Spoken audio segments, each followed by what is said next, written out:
ছাদে গিয়ে বসে বলবো। আমার শরীরটা একদমই ভালো নেই।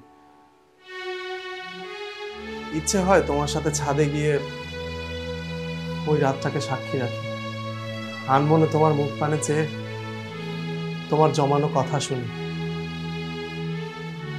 কিন্তু আমি এখন যেতে পারবো না। তাহলে এখনই বলবো, আপনি বসেন।